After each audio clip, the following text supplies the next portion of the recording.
akan mulai muncul pertanyaan, kok belajar terus bun? Kok hafalan terus bun? Akang maunya main aja. Bukankah seperti itu? Berarti kita sama. Assalamualaikum warahmatullahi wabarakatuh. Perkenalkan, nama saya Mira. Saat ini kita tengah berada di situasi pandemi, di mana kita harus berhadapan dengan banyak hal yang baru. Salah satunya adalah anak-anak harus belajar dari rumah. Di sini saya akan mencoba berbagi bagaimana cara saya menjaga semangatnya Aka ketika belajar dari rumah. Cara yang pertama, berikan pengertian. Memberikan pengertian kepada anak bahwa kita sedang ada di situasi pandemi. Jadi anak-anak belum bisa belajar di sekolah bersama ustazah dan teman-teman. Tapi bukan berarti anak-anak libur loh ya sekolahnya. Anak-anak tetap harus belajar di rumah bersama ayah atau bunda gurunya. Tetap dibantu dan dibimbing sama ustazahnya di sekolah melalui bisa video call, WhatsApp, ataupun cara yang lain. Dengan begitu, anak-anak tetap merasa punya tanggung jawab untuk belajar. Cara yang kedua, perhatikan mood anak. Biasanya mood anak sudah mulai terlihat ketika anak-anak bangun tidur. Jika terlihat moodnya oke, baiklah bisa kita lanjutkan untuk mengajaknya belajar. Akan tetapi jika moodnya kurang bagus, jangan sampai diajak belajar dulu. Biarkan mereka melakukan aktivitas sesuai keinginannya. Baru nanti kita lihat apabila moodnya sudah bagus, kita ajak belajar dengan pelan-pelan.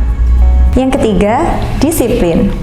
Penting rasanya membiasakan disiplin di rumah. Jadi kegiatan anak-anak setiap pagi, setelah bangun tidur mereka melakukan sholat subuh. Setelah sholat subuh, biasanya anak-anak bermain sebentar. Setelah bermain, baru mereka mandi, dilanjutkan dengan sarapan. Baru anak-anak mulai siap-siap untuk belajar. Kenapa harus membiasakan belajarnya di pagi hari? Karena menurut saya, waktu terbaik untuk belajar adalah pagi hari, di mana pikiran masih fresh karena habis istirahat semalaman, dan semangatnya anak-anak juga masih full. Selanjutnya yang keempat, diskusi. Setiap pagi, anak-anak pasti mendapatkan materi dari sekolah. Jadi saya biasakan untuk mengajak anak-anak diskusi, kira-kira materi mana yang mau mereka kerjakan terlebih dulu. Biasanya mereka akan memilih materi yang mereka sukai terlebih dulu. Dengan begitu, moodnya akan lebih terjaga sampai nanti selesai belajar.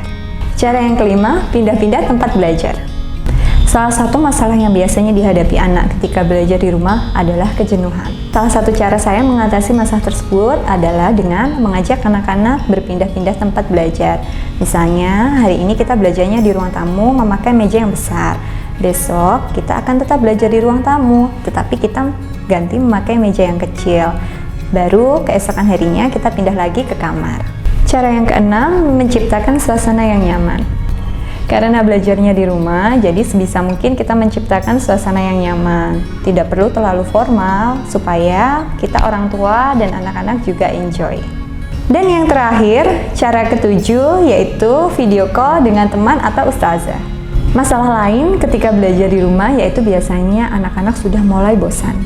Tanda-tandanya biasanya akan mulai muncul pertanyaan, kok belajar terus bun? Kok hafalan terus bun? Akang maunya main aja. Bukankah seperti itu?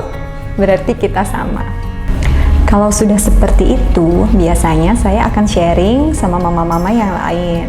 Atau saya akan mengajak anak-anak untuk video call ke teman-temannya ataupun ke ustazah.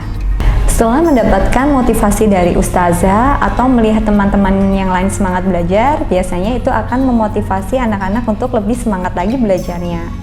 Dan itu tadi beberapa cara yang sudah saya lakukan ketika menemani Aka belajar dari rumah. Akan tetapi pasti ada hikmah yang bisa kita petik dari setiap kejadian. Salah satunya kita bisa mempunyai lebih banyak waktu berkumpul bersama anak-anak di rumah. Harapan kita semua semoga pandemi lekas berlalu sehingga anak-anak bisa segera bersekolah lagi bersama teman-teman dan ustazahnya. Sekian dari saya, semoga video ini bermanfaat. Saya minta maaf apabila ada kata-kata yang kurang berkenan. Sekali lagi terima kasih. Wassalamualaikum warahmatullahi wabarakatuh.